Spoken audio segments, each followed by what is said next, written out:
there was a lot going on that map. A few things I want to touch on, of course. We didn't really see Jemkin being that star, being that hero of the team like we built up in the pre-show. It ended up being a bit of an effort by committee. If you're looking at the scoreboard, you've got Alan, Kristal, and Jemkin all relatively tied up there in terms of the KD, but I'm looking at the assist column. The amount of impact that came out of Alan and Toroneko. 24 assists between the two of them. That's 24 kills that they found off the back of their utility usage, which was so crucial at just keeping those rounds coming in, and that's exactly why the scoreline was so one-sided. It was 10-0 at one point. Yes, D+ Kia managed to start to come back, but the damage was already done at the start of the game, and there was no hope for the Koreans to make their way back in. Even though you mentioned Jemkin's not popping off, at the start of the rounds, he was actually catching Allow so many times, which again started off the round leads here, the advantage here for Scarz. So if this continues, if this trend keeps continuing in the second map, it's going to be dangerous. And look at this as well, just dominance, every post plant locked down by Scarz. Multiple clutches for Scarz, multiple times where they lost that first pick but still brought the round back. That is just pure impact, and now we're moving into split. We're moving into Scarz map pick.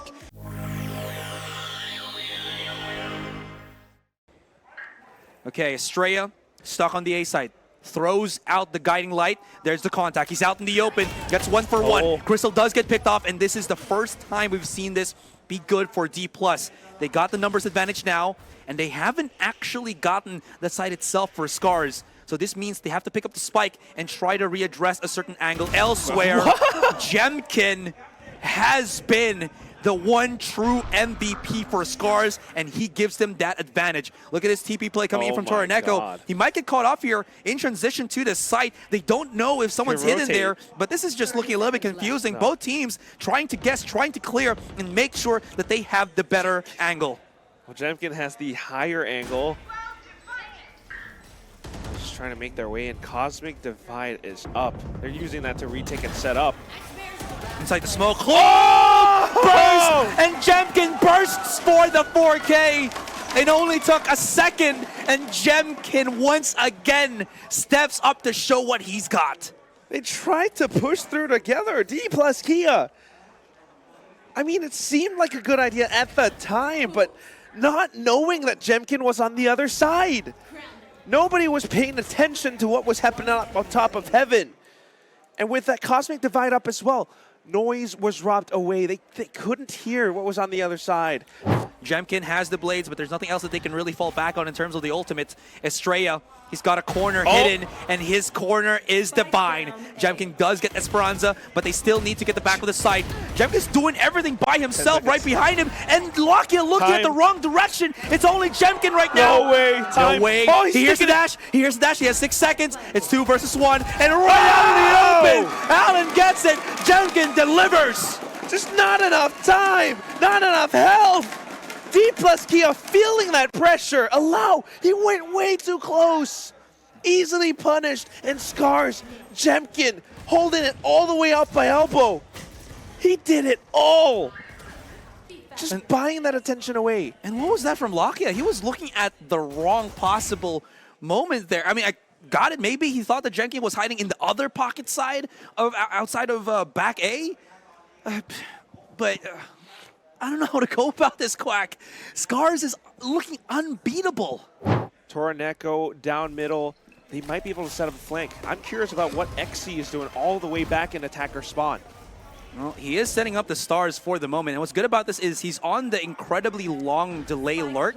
So even if they can get down Estrella, there's still going to be XC there. So this is incredibly, incredibly good for DK. Toraneko's not going to know XC's there, but if he's quick enough, maybe he's not going to get caught, but no. Hold on! No! Not like this! The timing was supposed to be good for DK, but it falls out of their hands, it slips, and it's only Allow, and Yoshi runs it out! How can this happen? Why is this transpiring? XC! He got the flank! He had the timing, but no! A 180 flick from Toroneko! I wonder if we have his POV. Oh my goodness, that flick! And along with those hits, Yoshi getting the triple kill, incredibly happy about it. Bonker's cheering along with them. Allow, he's now clearing things up. this might be the perfect read for D+, because it's only Toroneko stuck at the back of the site. He does have paranoia. He does see it. He immediately repositions. He knows he's in a little bit of a risky endeavor here, risky spot. Wow. And I can't believe this. He actually defended the B site by himself. If D+ actually go the other way, this is a lot more players of Scarz on the other side of the map. I feel like D plus Q are confusing the comms as well, because we have this deep lurk from Estrella, but... Oh, no! That was supposed to be Estrella! Jemkin, how does he react this quickly? No! Two are down! It's only allowing Exy to remain, and the chances, the hopes of D plus Kia is in the hands of Exy, and it's not going to be! It slips up, and Scarz raise the flag for Japan! They almost made it look slippery, but Scarz! Such an unorthodox Japanese team. Now with the Russians, with the coaching from Fantasys, they come back in. First, starting things off on Haven with such a rocky beginning, they started to come back a little. It started to look a little bit good. We had a moment where Allow showed up, but just when he thought he was starting to get good, here came Crystal, here came Jemkin and Yoshi. Toroneko also had that momentous last round. I was even surprised that he was basically able to push everybody back by himself. Again, it was a risk. D+ knew that it either had to be support for Jemkin or support for Toroneko or support inside that Viper Spit, and the guess was incorrect. Just trying to go for some of these gambles or gambits and trying to figure out how their opponents play. Sometimes they manage to make use of that toxic screen and that double controller setup. It looked interesting. Estrella was in such a deep lurk, but in some moments, in some times, those little picks, those little impact frags coming out from Jemkin, and then the anchor potential from Toroneko, it just holds down the site. And so unfortunate for D+ Kia. Almost coming up, almost having that upward trend. You know, they managed to beat Bleed.